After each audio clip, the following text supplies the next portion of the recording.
Thaís, Reis, Juliana, Emerson, Clara. Gabriel Garrido. A gente é do terceiro D de redes e a gente ficou com o tema de evolução dos animais. Durante a evolução dos animais, houve grande aumento da complexidade corporal, surgindo um sistema de órgãos especializado na digestão, na respiração, na excreção e na reprodução, entre outros.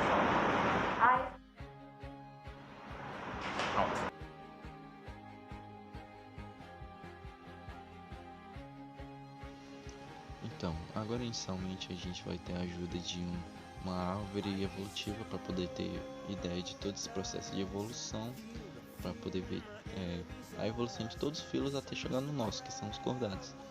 Enfim, inicialmente a gente tem o protozoário. Protozoário, que também pode ser chamado de protozoa. Proto significa primeiro e zoa, animal. Isso vem do grego. Aí, o protozoário passou por um processo chamado de meiose.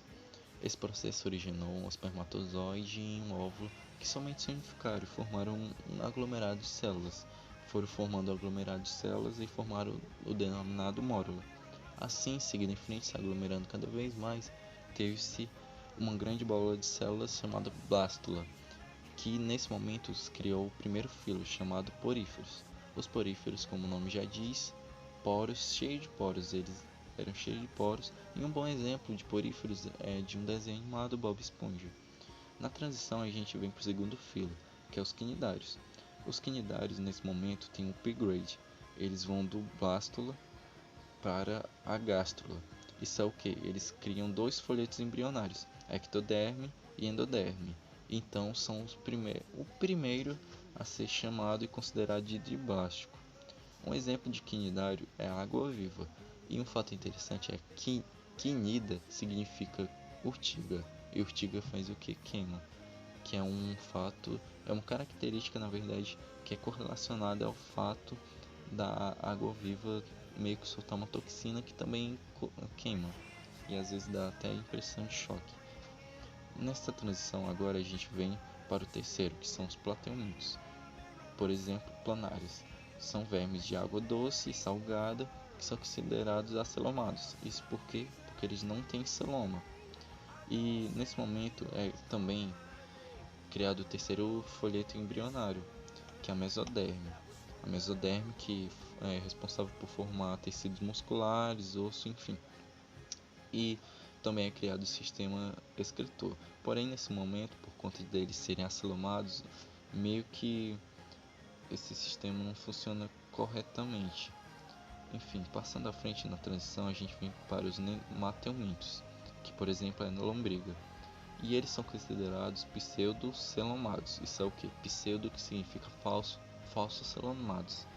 Eles meio que nesse momento conseguem ter anos, a criação de anos. Porém, é como se não funcionasse essa parte deles. Fosse meio que falso, como diz o nome, pseudo. E passando adiante, a gente vem para os artrópodes. No meio dessa transição a gente tem a criação do celoma, que é então a originação do sistema circulatório e sistema respiratório. O sistema circulatório que dá origem ao coração e algumas outras áreas, creio que veias, enfim. Nesse momento, todos os adiantes são celomados.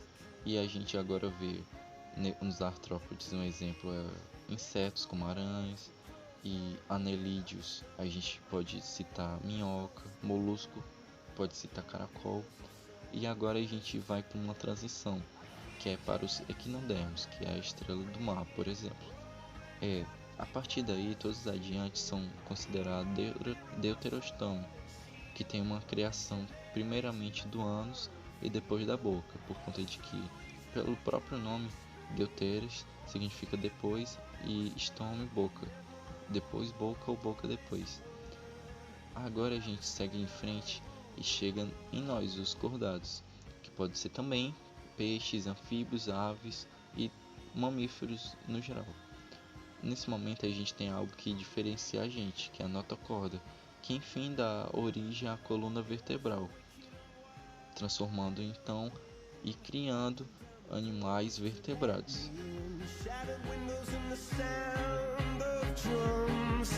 People couldn't believe what I'd become.